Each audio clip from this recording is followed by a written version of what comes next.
These three-way monitors by Barefoot are only $2,000. A Bare. For that amount of money, they're never gonna sound great. Or are they? As you can see by the ATC SEM25s behind me, I am not really in the market for an upgrade in monitors. I just saw these monitors at the Barefoot stand at NAMM earlier this year, and they sounded pretty good already at their booth with all the chaos of NAMM going on. And there I knew I had to get my hands on these and try them in my actual home studio, so here we are. The thing is with making videos about monitors is that we're technologically not really there yet that I can have a jack output from my hearing to that camera, so you cannot really hear what they are doing. So the only way I think I can give you an idea of what they do compared to the ATCs is measure with the ATCs, then swap them out for the Barefoots, and then do the same exact measurement again, and then we're going to have a look at the graph and see what kind of changes we're getting in the actual measurement. This is a trial for me. I have not tested this out before, so if this is a ridiculous idea, this is a ridiculous idea. Right, let's get to measuring. If you want to know how measuring works, I did an entire video series on setting up the entire room over here in my home studio, and that includes a video in which I go over the entire measuring process. So I'm going to skip that in this video, but if you are curious about that, then you can go check out that other video. Okay, let's hit measure and see what these are saying. Okay, that's the measurement for the ATCs. Now let's swap them out and do exactly the same with the Barefoots.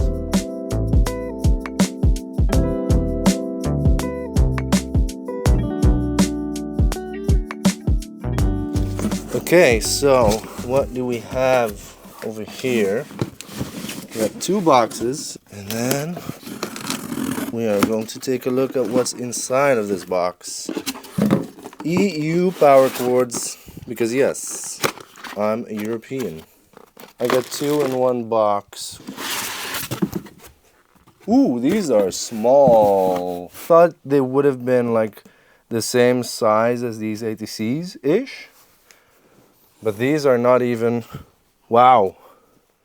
They're not even as wide as these are deep. So they're really tiny. Box number 2 over here. Ah, so I did get the meme kit. First, let's take out the other monitor. You know, can you hold that? No, but I can tell you that KMR Audio Germany has sent us these units and is giving you a discount if you order them through their shop. Check out the link below to know more. Okay, so let's see. I'm going to position them the same as the ATCs. So the low-end drivers to the outside. Also a nice thing is that this base port is on the tweeter side, and with my ATCs it's actually on the woofer side, so it's blowing all that stuff to the wall there, and that always got me kind of concerned, but it sounds good, so I'm fine. But this might be tighter. Let's plug them in. Okay, they're up. The first thing I'm going to do is measure it again, exactly the same way as I did with the ATCs. Then we can get the best picture of what does it do measurement wise. Doesn't mean that it sounds better or worse, but hey, it gives us some kind of picture of what we're dealing with. Okay, that's the measurement done. What we're getting in that box is the NAMM controller. It comes with 2 mini jack cables, and I just hope they're long enough to go from one speaker to the other, and then also from one speaker to my desk. Okay, let's not break stuff that you do not own, Thomas. I'm going to hook this up and have a listen to a couple of songs while flipping through these settings, and then I'll get back to you with what I think about this meme stuff. Is it a meme or is it not a meme?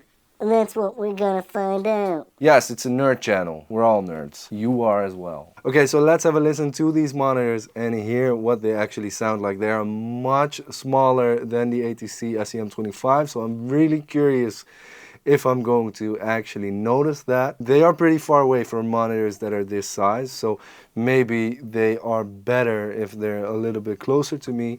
But hey, this is the position of my stands and that is what I'm going to have to work with. I am using the Thomas van Opstal mix reference playlist for any checking I do. If I go to other studios, if I try different monitors, if I try headphones, whatever, I always listen to this playlist because they are songs that are my references when mixing, so I know them best. And I'll also listen to a couple of mixes of my own. If you could use a couple of good references for your mixes, I'll link this playlist down below so you can have a listen to those songs. I'm just going to have a listen and then I'll get back to you.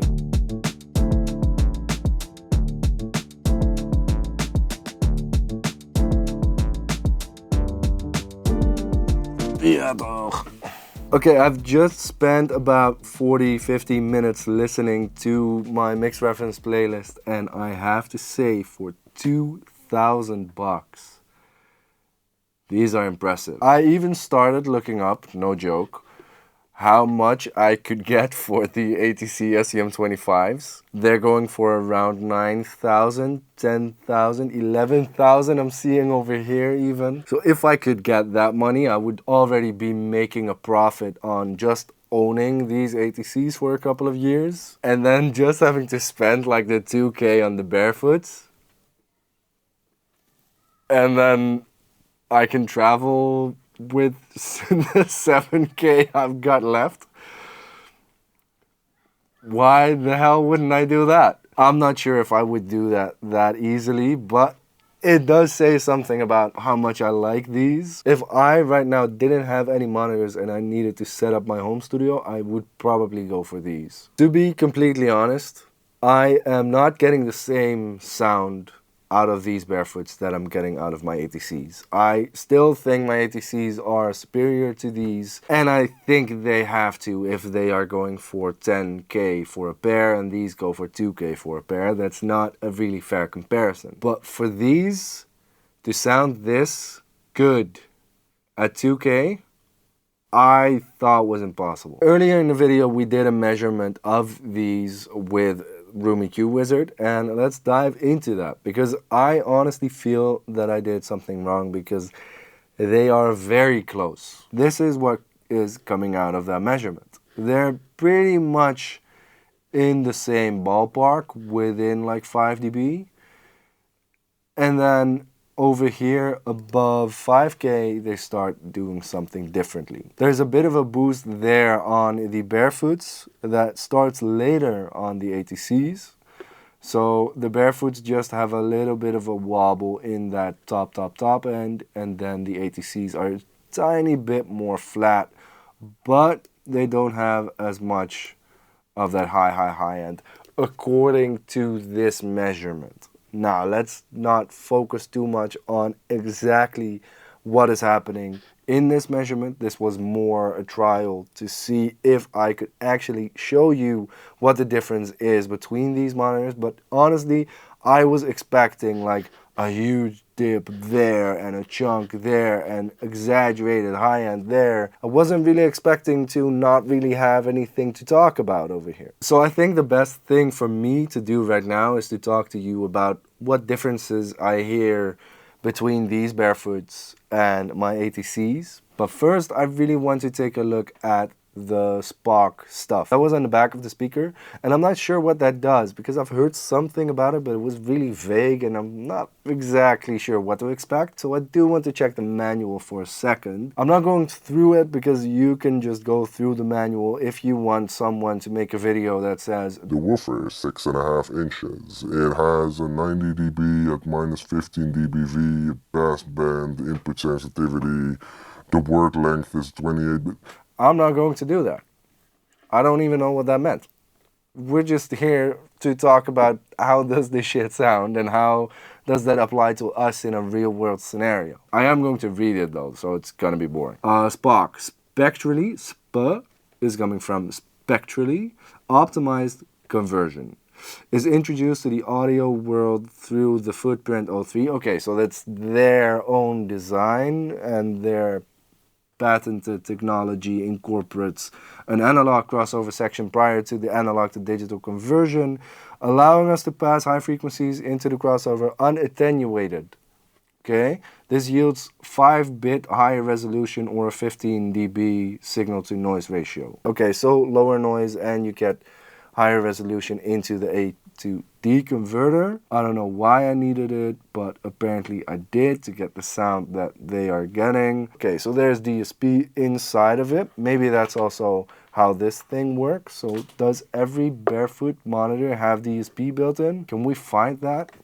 ChatGPT. Although it did lie to me on the Better Maker video, and it told me that there was a converter inside of it, and there wasn't. Do all Barefoot monitors have digital DSP? Not all Barefoot monitors have digital DSP. Barefoot Footprint 02s, Microman 45s. So the Footprint 01 doesn't. Okay. Why didn't you say the Footprint range? Okay, so the Footprint range and the Microman 45s. Maybe some more as well, but they have DSP, the others may or may not. I still don't know what benefit that gives us besides the signal to noise, but maybe if you're a speaker designer, then you now go like, holy shit, what the hell is happening? They made SPOC. Doesn't really do anything for me. And it has a latency of 3 milliseconds, which is low, I think. The meme technology is great. Let's talk about that. You've got hi-fi on top. You've got flat, you've got old school, and you've got cube. Well, cube is like no low end at all, no high end.